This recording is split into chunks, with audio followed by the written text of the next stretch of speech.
Hello everyone, আসসালামু আলাইকুম। পবিত্র মাহে রমজানের শুভেচ্ছা জানিয়ে শুরু করছি আজকের রেসিপি। আশা করি যে যেখানে বসে ভিডিওটি দেখছেন সবাই ভালো আছেন, সুস্থ আছেন। নতুন আরও একটি রেসিপি নিয়ে হাজির হয়ে গেলাম। আজ আমি আপনাদের সাথে শেয়ার করছি সেহরি স্পেশাল রেসিপি। তো রোজার মাসে কিন্তু তরকারি খেতে একদমই ভালো লাগে না, রান্না করলে দেখা যায় যে থেকে যায়। তবে আজকে আমি যে রেসিপিটা শেয়ার করছি এটা যদি আপনি ট্রাই করেন, আমার মনে হয় না যে এক পিস মাছও থেকে যাবে। এতটাই মজার একটা রেসিপি, এটা আপনি সেহরিতে অবশ্যই একবার রাখতে পারেন, খেয়ে দেখবেন যে কতটাই মজার। আজ তৈরি করছি তেঁতুল রুই। তাহলে চলুন কথা না বাড়িয়ে মূল রেসিপিতে চলে যাই। প্রথমে আমি এখানে 6 পিস রুই মাছ নিয়ে নিয়েছি, আর মাছগুলোকে লেবু এবং লবণ দিয়ে ভালো করে ধুয়ে নিয়েছি। তারপর এখন মাছগুলোকে ভাজি করব, সেজন্য আমি দিয়ে দিলাম লবণ, হলুদ আর শুকনা মরিচের গুঁড়া। এখানে আমি পরিমাণটা বলছি না, জাস্ট সামান্য পরিমাণ দিয়ে একটু মাখিয়ে নিচ্ছি। মাখানো হয়ে গিয়েছে, 10 মিনিটের জন্য রেখে দিচ্ছি। তারপর আমি রান্নায় চলে যাচ্ছি। এই পর্যায়ে কড়াই বসিয়ে দিয়েছি, যখন গরম হয়ে গিয়েছে তখন একটু বেশি পরিমাণে তেল দিচ্ছি। এই রেসিপিতে একটু তেলের পরিমাণটা বেশি দিতে হবে। তেলটা যখন গরম হয়ে গিয়েছে তখন আমি মাছগুলো দিয়ে দিচ্ছি, আর এই মাছগুলোকে একটু কড়া ভাজি করে ভেজে নিতে হবে। তো এরই মধ্যে কিন্তু আমার মাছগুলো ভাজা হয়ে গিয়েছে, আমি এখন তুলে নিচ্ছি। মাছগুলো তুলে নিয়ে সেই কড়ার মধ্যে এখন আমি রান্নাটা করব। তো এই পর্যায়ে আমি প্রথমে দিয়ে দিচ্ছি একটা তেজপাতা, আর এখন দিয়ে দিব এখানে 1 কাপ পরিমাণ পেঁয়াজ কুচি।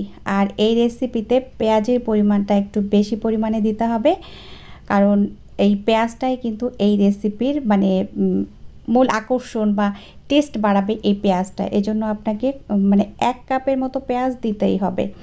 তো পেঁয়াজটাকে আমি এখন একটু কিছু সময় ভেজে নিচ্ছি, একেবারে বেশি ভাজা যাবে না, কিছু সময় ভেজে নিব।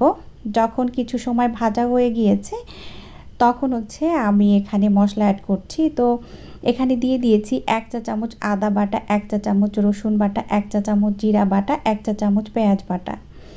এই পর্যায়ে সমস্ত মশলাগুলো দিয়ে দিয়েছি। এখন আমি দিয়ে দিচ্ছি এখানে স্বাদ মতো লবণ, আর এখন দিয়ে দিব এখানে এই 1/2 চা চামচের কম পরিমাণে হলুদের গুঁড়া, আর এখন দিয়ে দিব শুকনা মরিচের গুঁড়া উঁচু করে 1 চা চামচ পরিমাণ। আর এই রেসিপিতে ঝালের পরিমাণটা বেশি দিতে হবে। এখন আমি একটু নাড়াচাড়া করে তারপর মশলাটা কষানোর জন্য পানি দিয়ে দিচ্ছি। এই পর্যায়ে আপনাকে বেশি ভাজতে হবে না। এই পর্যায়ে দেখতে পাচ্ছেন পানিটা কিন্তু শুকিয়ে গিয়েছে। তো যেহেতু তেঁতুল রুই রান্না করছি তাই তো আমাকে তেঁতুল দিতেই হবে।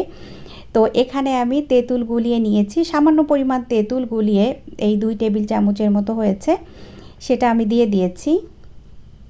তেঁতুলটা দিয়ে একটু নাড়াচাড়া করে এখন আমি আবারও মশলাটাকে ভালো করে কষিয়ে নিব একটু পানি দিয়ে। এই পর্যায়ে আপনাকে মশলাটাকে অনেক ভালো করে কষিয়ে নিতে হবে। দেখতে পাচ্ছেন সুন্দরভাবে কষানো হয়ে গিয়েছে আর তেল বের হয়ে এসেছে, আর কালারটা কত সুন্দর হয়েছে সেটা কিন্তু আপনারা দেখেই বুঝতে পারছেন। আর চুলার আঁচটা কিন্তু মিডিয়ামে রাখতে হবে, মিডিয়ামে রেখেই আপনাকে মশলাটাকে ভালোভাবে কষিয়ে নিতে হবে।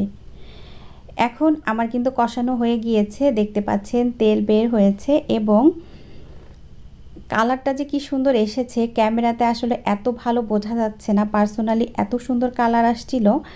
তো এখন আমি এর ভিতরে মাছ দিয়ে দিচ্ছি, আর মাছ আমি প্রথমে 2টা দিয়ে তারপর উল্টে দিব, তারপর আমি আবার 2টা দিব, কারণ মাছ যেহেতু নরম তাই আসলে এইভাবে একটু আস্তে ধীরে আপনাকে রান্না করে নিতে হবে। তো আমি এখন একটু নাড়াচাড়া করছি, উল্টে দিচ্ছি আর কি। বাকিগুলো আমি দিয়ে তারপর আবার একটু উল্টে দিব। আর অবশ্যই এই রমজানে একবার হলেও এই রেসিপিটা ট্রাই করবেন। তো দেখতে পাচ্ছেন কিছুক্ষণ পর আমি রেখে দিয়েছিলাম ওইভাবে। তারপরে আমি সামান্য পরিমাণ 1/2 কাপের মতো পানি দিয়ে দিয়েছি। পানি দিয়েছি এই জন্য যাতে মাছটা একটু সিদ্ধ হতে পারে, মশলা টশলা মাছের মধ্যে ঢুকতে পারে। ওই জন্য এই রেসিপিতে কিন্তু আপনি একদমই ঝোল রাখবেন না, তাহলে খেতে ভালো লাগবে না। এই মাছের সাথে যে মশলাটা থাকবে সেই মশলা দিয়ে কিন্তু আপনার ভাতটা খাওয়া হয়ে যাবে। যেহেতু আমি এখানে তেঁতুল ব্যবহার করেছি তাই অবশ্যই এখানে আপনাকে তেঁতুলের ব্যালেন্স ঠিক করতে সামান্য পরিমাণ চিনি ব্যবহার করতে হবে। তো আমি সামান্য পরিমাণ চিনি দিয়ে দিয়েছি। চিনি দিয়ে একটু ঢেকে দিয়েছিলাম। ঝোলটা যখন কমে গিয়েছে তখন আমি কয়েকটি কাঁচামরিচ দিয়ে দিলাম এখানে একটু ফ্লেভারের জন্য। আর এই রেসিপি যথেষ্ট ঝাল হয়েছে। তো আমি আবারও একটু নাড়াচাড়া করছি, আর এর কালারটা কত সুন্দর আসছে সেটা নিশ্চয়ই দেখে বুঝতে পারছেন। লাস্ট পর্যায়ে আমি চলে এসেছি। এখন আমি এখানে দিয়ে দিচ্ছি হচ্ছে সামান্য পরিমাণ ভাজা ধনিয়ার গুঁড়া, আর দিয়ে দিচ্ছি সামান্য পরিমাণ ভাজা জিরার গুঁড়া। এখন আমি মাছটাকে আবারও একটু উল্টে দিব, আর মানে উল্টে দিব ওই জন্য যাতে করে এই ফ্লেভারটা ছড়াতে পারে সুন্দরভাবে। তারপর আমি চুলা বন্ধ করে কিছুক্ষণ ঢেকে রেখে দিব, পরে আমি সার্ভ করে নিব। আশা করছি আজকের রেসিপি আপনাদের কাছে ভালো লেগেছে। এতক্ষণ সাথে থাকার জন্য সবাইকে অসংখ্য অসংখ্য ধন্যবাদ। সবাই ভালো থাকবেন, আমার জন্য দোয়া করবেন। আগামী রেসিপি দেখার আমন্ত্রণ জানিয়ে বিদায় নিচ্ছি। আল্লাহ হাফেজ। আসসালামু আলাইকুম।